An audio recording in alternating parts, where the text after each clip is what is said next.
Hello everybody and welcome back to the Articulation Collectors channel today, and today we're taking a look at the coolest thing to come from the Velocitron Speedia 500 collection in my opinion. This is little Autobot Cosmos here. Very, very cool, and I'm very happy I finally got this guy. I'll tell you that story later. It took me a long time to get him. But let's move him out of the way. Let's take a look at his box here. And you can see it's just like all the other Velocitron Speedia 500 collection boxes. These dudes have a name, holy cow. This is Autobot Cosmos, and you see a picture of him right here, as well as him in his little UFO mode up here. Just being super, super cool. I really like this guy. But on this side, you have just like some super cool battle art of this little dude. Just absolutely about to clobber something in like total 80s cartoon style. Like this is can't get over just how this thing looks. This is the coolest. And there he is. You can see him in his robot mode as well as his vehicle mode. He's got that little flag accessory that I'll show you in a moment. But on that side you just get the continuation of that art. That's about it for the box. We can get that out of here. And we can go ahead and bring this little dude back in. And he is just, wow, this is super, super cool, this little dude here. So this is Cosmos. Cosmos didn't really appear a whole lot in G1, I don't think. I don't remember. He wasn't a super prominent character. He was just kind of the dude who just flew around in space, kind of scanned stuff. That's about it. But Cosmos is just the coolest little guy because he transforms into a UFO, which is unlike most Transformers, especially at the time. Nothing really transformed into UFOs back then. But just awesome little guy. He's primarily like a green, like a nice two-tone kind of green. He's got that lighter green and that darker color right there.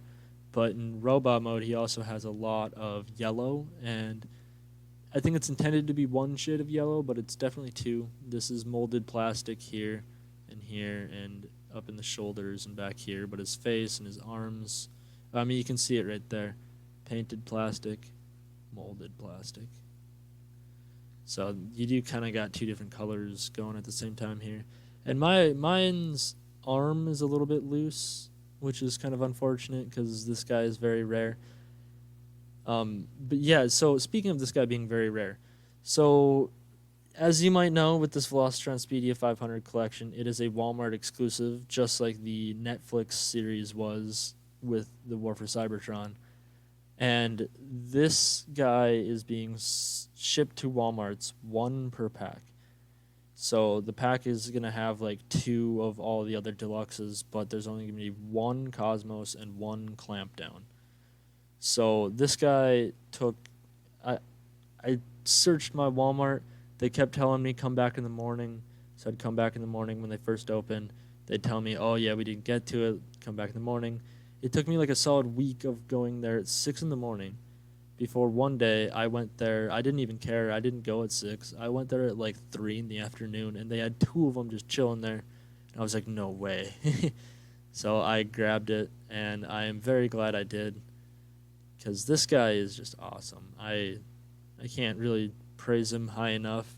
He does have, like, if gappage is a problem for you, you're not going to like that, but I don't really care, personally. I just think he's a very, very cool little transformer, and I think this is kind of like what encapsulates G1 for me. G1 was never, I mean, correct me if I'm wrong here, did G1 really ever take itself that seriously? I mean, think about it. This is kind of just some of the zany things that came out as G1 is just this little Cosmos guy, and I love that. I love it for it. But he does have an accessory here. Well, two, actually. So he has this flag, which is the victory flag for the Velocitron Speedia 500 race. But if you take that off, this is actually his gun. And it can be pegged in right here. for ultimate space blasting, or you can peg the flag in for ultimate speed racing. Your choice. But very cool. I really like how this Cosmos turned out. Toss that aside. For articulation, his head is on a ball joint down there, so he can look up and down, quite a bit of side to side, full 360, as well as he does have this little flip plate here, so you can kind of hide him away if he gets too scared. You can use that for articulation if you want. You can kind of get him to look down a little bit further, but you can do whatever you want with that.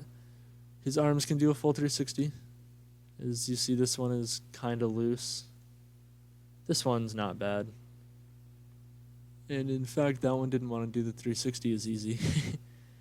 But he does have an elbow bend, as well as bicep rotation. There is no wrist rotation, but you can tuck it in if you can find a way to use that. There is waist articulation, which is rather impressive. You can kick forward that far, kick back pretty far. He does have a knee right here, 90 degrees, as well as thigh rotation. He's got really, not really good, but pretty good ankle rocker joints, which are actually used for his transformation, interestingly enough. But yeah, that's about it for articulation. This guy, a little trivia fact here for you. So this guy originally started its life in design as a retool of the buzzworthy Bumblebee Origins Bumblebee, which we have right here.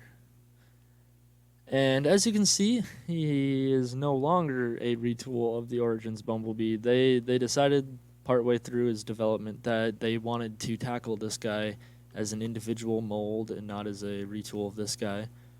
So they abandoned that ship and redesigned this. There is actually, you can find, I'm not exactly sure where it is, but it's on Instagram. One of the developers posted his pictures of the development of this guy, and that is where that information comes from. He was originally a retool, repaint of this guy, and kind of cool. You can definitely tell some elements from him came from him, but you can also definitely tell this is its own thing. But I just thought that was kind of interesting. But we can get him out of here, and we can get him transformed into his very, very cool UFO mode. To check out the transformation guide, it'll be linked in the description as well as right up here. Check that out, and we will be right back. So here we have him in his just awesome little UFO mode. So as you can see quite clearly, this is like a 1950s styled, Roswell kind of UFO. Very, very 50s looking. And one of the coolest and most unique Transformers out there, in my opinion. Very, very cool. He's got his two little blaster nubs. He's got 6 exhaust ports. This thing is fast. But you can also tell it's fast because he bears the victory flag for the Speedia 500 race. And if you don't want that up there, you can put it back here. There are other places to store it and keep it. You can also put it right here and kind of arm him up with it. I like to do that. Very, very cool. But I absolutely I love how this little UFO turned out. How cool is this? I mean, for real. Have you ever seen a Transformer that is a UFO other than Cosmos? I mean, Cybertronian space jets don't really count. So cancel half the Decepticons. But this is just super cool, super unique. So as stated previously, this guy did begin his life as a retool of the Origins Bumblebee, the buzzworthy Bumblebee, Origins Bumblebee. So many bumblebees. But there they are together. As you can see, they definitely took a different route when designing this guy. He did originally, how do I word that? He was originally designed after this guy, but they definitely dropped that idea. Like you can even see down here, like they're not the same figure anymore. But still very, very cool. And I dig this. This is one of the coolest little Transformers I think I have ever seen in my life. But we can go ahead and get him out of here. And we can get him transformed back into his robot mode so we can finish this video up. Once again, transformation guide will be down in the description as well as right up here. Check that out and we can finish this video. Alrighty, so to finish this video up here, this little Cosmos, it was probably one of the funnest toy hunt adventures I've had to go on in a while. It was also one of the biggest pains to go on in a while, but it was fun. I actually found him. I'm very glad for that. Let me know if you have found a Cosmos down in the description. Let me know your whole story of finding them, because I definitely had a not too fun time with it. But if you enjoyed that review, let me know with a like, comment, and subscribe. And don't forget to stick around for more Velocitron Speedia 500 collection reviews in the future. And have a good night.